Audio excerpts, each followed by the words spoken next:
In this video, which is part 8 of my series on Satanic Ritual Abuse is Sanctification in Reverse, we're going to look in depth at the Old Testament Hebrew word avar, which means to pass through. The Hebrew word avar in the Old Testament has several different meanings, and one of them is to pass through. And it is used 11 times in Scripture concerning the practice of making children pass through the fire unto some god, usually Molech. It is listed along with other occult practices in Deuteronomy 18:10-12. There shall not be found among you any one that maketh his son or his daughter to pass through the fire, or that uses divination, or an observer of times, or an enchanter, or a witch, or a charmer, or a consulter with familiar spirits, or a wizard, or a necromancer, for all that do these things are an abomination unto the Lord. The enemies of Israel participated in these abominations, and because the Hebrews mingled with these nations against God's commands, they too began to indulge in these evil practices. Passing through the fire refers to human sacrifice and is found in a list of sins, including wizardry, for which Harry Potter is highly exalted amongst the young and spiritually uninformed of this nation and the world. That just gives us an idea of how spiritually ignorant so many people in America and the world who consider themselves Christians really are, because wizardry is said to be an abomination unto the Lord, and yet children are encouraged to read books about a wizard, and of course he's always the hero, and children are going to want to be wizards too. It is true that children are still sacrificed to Satan in the fires of satanic rituals here and abroad, but far more children have been sacrificed through abortion on the altar of convenience. There's another way of burning a child to death, and that is through a saline solution inserted in the mother's womb. It literally burns the skin off the baby, and it takes the baby an hour or more to die. It's a terrible thing, and yet it has been done millions of times. It is interesting that the words to pass through the fire occur 11 times in Scripture, because 11 is the number of disorder, disorganization, imperfection, and disintegration. Perhaps this is one reason why our enemies chose September 11th as the date for their destructive attacks on the United States. Passing through the fire not only pertains to human sacrifice, but also may refer to the cult practice of walking on hot coals. Sometimes satanically ritually abused children are forced to walk barefoot over hot coals as a demonstration of their satanic powers. It is a common practice to demonstrate the child's powers in front of visiting cult authorities, who, if impressed, will pay money for the privilege of raping her for her powers, as the evil spirits are passed from her to them via sexual intercourse. We need to understand that the wicked practices of satanic rituals are now coming out in the open and into the workplace in America.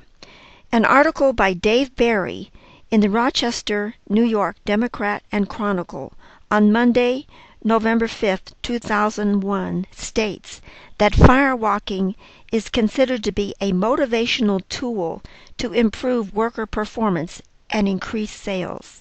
Quote, "Firewalking was a planned activity on a corporate motivational retreat supervised by a professional firewalking consultant to whom Burger King paid thousands of actual U.S. dollars.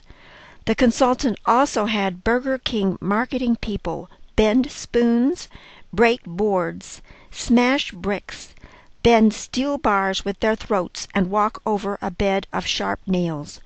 American corporate employees are required to do this kind of thing all the time." End quote.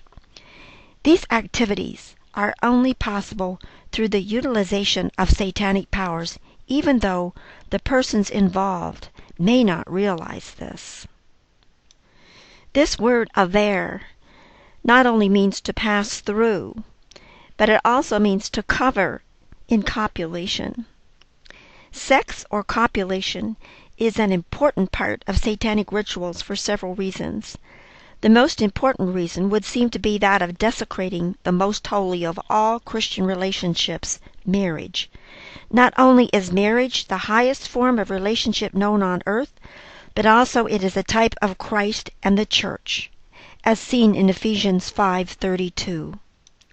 Christ is coming for a pure, chaste bride, and the devil is doing everything he can to ruin the whole concept of married love. As stated earlier, another reason sexual intercourse is done in rituals is for the purpose of transferring demon spirits from person to person.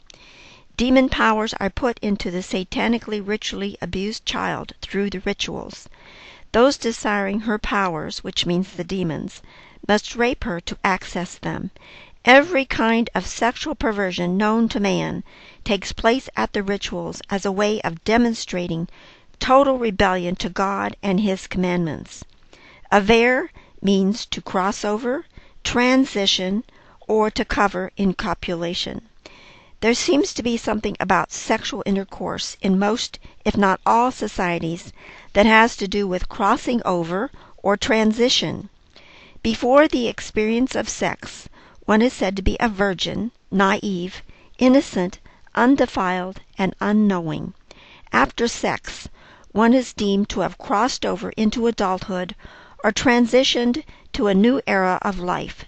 To the cult mind, therefore, sexual intercourse is connected to crossing over to a new realm of rebellion against God and spiritual power.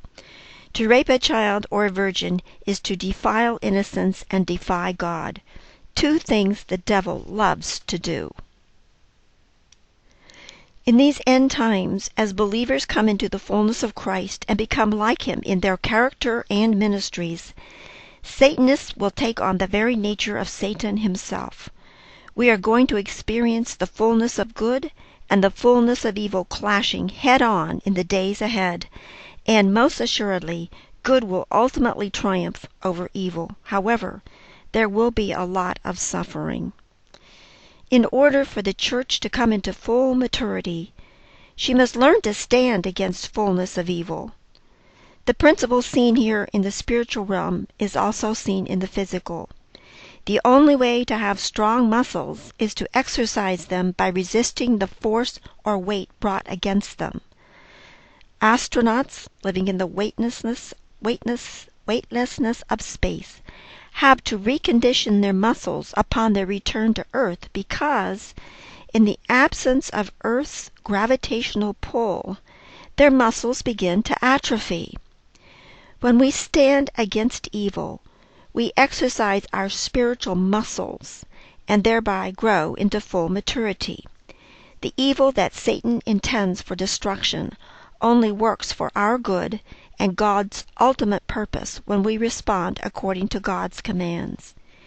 Evil men in power who experience the torment of demons will be driven to commit increasingly greater acts of wickedness in their attempts to alleviate the suffering of their tormented souls and bodies. They will be like the wicked described in Proverbs 4:16, quote, "For they sleep not except they have done mischief, and their sleep is taken away unless they cause some to fall." Some readers may remember the tragic serial killer named Son of Sam. There were times when he could not sleep until he had committed a murder. God will have a place of safety for those who truly love Him, as seen symbolically in Revelation 12:6, 15, and 16, which states, "And the woman fled into the wilderness, where she hath a place prepared of God.